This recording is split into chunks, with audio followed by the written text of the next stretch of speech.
இன்னைக்கு Onam special recipe ஒன்று பண்ண போகிறேன். ஓணம் சொன்னாலே ஓண சத்யா பாயசம் தான் ஞாபகம் வரும். போன வருஷம் பாலடை பாயசம் எப்படி செய்கிறதுன்னு வீடியோ போட்டிருந்தேன். நல்ல டேஸ்டியான பாலடம் பாயசம் பண்ணுறதுக்கு கொஞ்சம் டைம் ஆகும்.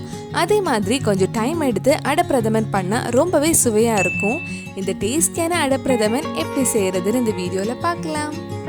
ஃபர்ஸ்ட் அடை வேக வைக்கிறதுக்கு தண்ணி சூடு பண்ண வச்சுருக்கேன். நான் 200 கிராம் அடை தண்ணியில் 2-3 வாட்டி நல்லா வாஷ் பண்ணதுக்கப்புறம் வேக வைக்க போகிறேன். நீங்கள் பண்ணுறப்ப பெரிய சைஸ் அடையாக பார்த்து வாங்கிக்கோங்க. எனக்கு இங்கே சின்ன சைஸ் அடை தான் கிடச்சிது. பெரிய சைஸ் அடையாக இருந்தால் சாப்பிடவும் நல்லாயிருக்கும், பார்க்கவும் நல்லாயிருக்கும். இந்த தண்ணியில் இந்த அடை ரொம்ப சாஃப்ட் ஆகுற வரைக்கும் வேகணும். இல்லைன்னா நம்ம சர்க்கரை தேங்காய் பால் எல்லாம் ஊற்றுனதுக்கப்புறம் சரியாக வேகாது. அடை வேகிற டைமில் கொஞ்சம் சர்க்கரை உருக்கலாம். நான் 350 கிராம் சர்க்கரை 3/4 கப் தண்ணி ஊற்றி உருக்க போகிறேன். உங்களுக்கு பாயசத்தில் எவ்வளவு இனிப்பு வேணுமோ அதுக்கேற்ற மாதிரி சர்க்கரை எடுத்துக்கோங்க. அடை வெந்துடுச்சு. அடை நல்லா வெந்ததுக்கப்புறம் இந்த தண்ணியெல்லாம் வடிகட்டி எடுத்துடலாம்.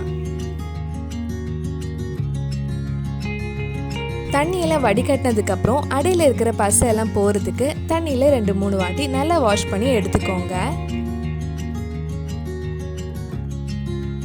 சர்க்கரை உருக்கிடுச்சு. இனி இதில் கல் தூசு எதுவும் இல்லாமல் வடிகட்டி எடுத்துடலாம். சர்க்கரை பாகு பதம் வரணும்னு இல்லை, சர்க்கரை உருகினாலே போதும். சர்க்கரை கொதிக்கும் போது இதில் நம்ம வேக வச்சிருந்த அடை சேர்த்து நல்லா கிண்டி விடலாம். இனி இந்த சர்க்கரை தண்ணியில் அடை நல்லா கொதிச்சு வெந்து கெட்டி ஆகணும். அப்போ தான் அடைக்குள்ளே இனிப்பு இறங்கும். இல்லைன்னா பாயசம் சாப்பிடும்போது அடையில் மட்டும் இனிப்பு இருக்காது. அதனால தான் அடை இந்த மாதிரி சர்க்கரை தண்ணியில் நல்லா கொதிக்க வைக்கிறோம். மீடியம் டு ஹை ஃப்ளேமில் வச்சுக்கோங்க. கை விடாமல் கிண்டி விட்டுட்டே இருக்கணும். நல்லா கெட்டி ஆகிற வரைக்கும் கிண்டிகிட்டே இருங்க. கொஞ்சம் டைம் எடுத்து பண்ணாதான் நல்ல டேஸ்டியான அடை பிரதமன் கிடைக்கும்.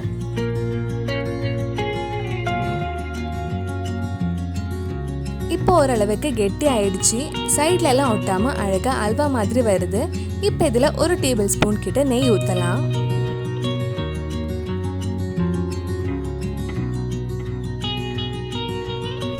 இது ஒரு வாட்டி மிக்ஸ் பண்ணதுக்கு அப்புறம் நம்ம தேங்காய் பால் ஊற்றி மறுபடியும் கொஞ்ச நேரம் வத்த வைக்கலாம். இப்போ இதில் 4 கப் 3வது தேங்காய் பால் ஊற்ற போகிறேன். நான் 3 மீடியம் சைஸ் தேங்காய் துருவி 1/2 கப் தேங்காய் பால், 3 கப் 2வது தேங்காய் பால், 4 கப் 3வது தேங்காய் பால் எடுத்திருக்கேன். மறுபடியும் கிண்டி விட்டுட்டே இருங்க. இது நல்லா கொதிச்சு மறுபடியும் கெட்டி ஆகணும். அடை சர்க்கரை பாகில் கொஞ்சம் கெட்டியாக இருக்கிற மாதிரி இருக்கும். நம்ம தேங்காய் பால் ஊற்றுனதுக்கப்புறம் மறுபடியும் சாஃப்ட் ஆகிடும். பாயசத்தோட கலர் நம்ம எடுத்திருக்கிற சர்க்கரையோட கலர் பொறுத்து இருக்கு. நான் எடுத்திருக்கிற சர்க்கரை கொஞ்சம் டார்க் கலராக இருக்கும். 4 கப் தேங்காய் பால் ஊற்றி கொஞ்சம் வத்தினதுக்கப்புறம் நம்ம 3 கப் 2வது தேங்காய் பால் ஊற்றலாம். மறுபடியும் கிண்டி விட்டுட்டே இருங்க. நான் ஃபர்ஸ்டே சொன்ன மாதிரி இது பண்ணுறதுக்கு கொஞ்சம் டைம் ஆகும். ஆனால் டைம் எடுத்து பண்ணால் டேஸ்ட் ரொம்ப அருமையாக இருக்கும். நம்ம பாலடை பண்ணுறப்ப 1.5-1.25 மணிக்கூர் கிட்ட ஆயிடுச்சு. அதே மாதிரி கொஞ்சம் டைம் எடுத்து பண்ணால் இந்த பாயசமும் ரொம்ப டேஸ்ட்டாக இருக்கும். நம்ம சேனலில் பண்ண பாலடை பாயசம் நீங்கள் இன்னும் பார்க்கலைன்னா அதோட லிங்க் கீழே டிஸ்கிரிப்ஷனில் இருக்குது. அந்த வீடியோ போய் பாருங்கள். இப்போ 2வது தேங்காய் பால் ஊற்றி கொஞ்சம் வத்திடுச்சு. இப்போ இதில் 1/2 கப் தேங்காய் பால் ஊற்றலாம். தேங்காய் பால் ஊற்றுனதுக்கப்புறம் ரொம்ப நேரம் கொதிக்க வைக்கக்கூடாது. ஒரு லைட் கொதி வந்ததும் ஆஃப் பண்ண வேண்டியது தான். இது ஆறுனதுக்கப்புறம் இன்னும் கொஞ்சம் கெட்டி ஆகும். நீங்கள் பெரிய சைஸ் அடை எடுத்திருந்தா சீக்கிரமே கெட்டி ஆகிடும். இப்போ ஒரு சின்ன பேனில் 2 டீஸ்பூன் நெய் ஊற்றி சின்னதாக கட் பண்ண தேங்காய் கொஞ்சம் பொன்னிறம் ஆகுற வரைக்கும் வறுக்கலாம். நம்ம சேனலில் சேமியா பாயசம், சிறுபயிறு பாயசம் எல்லாம் இதுக்கு முன்னாடி செஞ்சுருக்கேன். அதோட லிங்கும் கீழே டிஸ்கிரிப்ஷனில் இருக்கு. இந்த மாதிரி நல்ல கோல்டன் கலர் ஆனதும் எடுத்துடலாம். அடை பிரதமன் இந்த தேங்காய் கூட சாப்பிடும்போது ரொம்ப டேஸ்டாக இருக்கும். தேங்காய் வறுத்த அதே பேனில் கொஞ்சம் கேஷ்நட்ஸ் ஃப்ரை பண்ணலாம். நல்ல கோல்டன் கலர் ஆகிற வரைக்கும் ஃப்ரை பண்ணிக்கோங்க. கேஷ்நட்ஸ் அடுப்பில் போட்டு ஏதோ எடுத்துகிட்டு வரதுக்குள்ளே ஒரு சைடு நல்லா டார்க் கலர் ஆயிடுச்சு. நீங்கள் கேஷ்நட்ஸ் ஃப்ரை பண்ணுறப்ப எப்போதுமே பக்கத்துலேயே இருந்துக்கோங்க. பாயசம் இப்போ ஆஃப் பண்ணிட்டேன். தேங்காய் பால் ஊற்றுனதுக்கப்புறம் ரொம்ப நேரம் கொதிக்க வைக்கக்கூடாது. லைட்டாக சூடானதும் ஆஃப் பண்ணிவிடுங்க.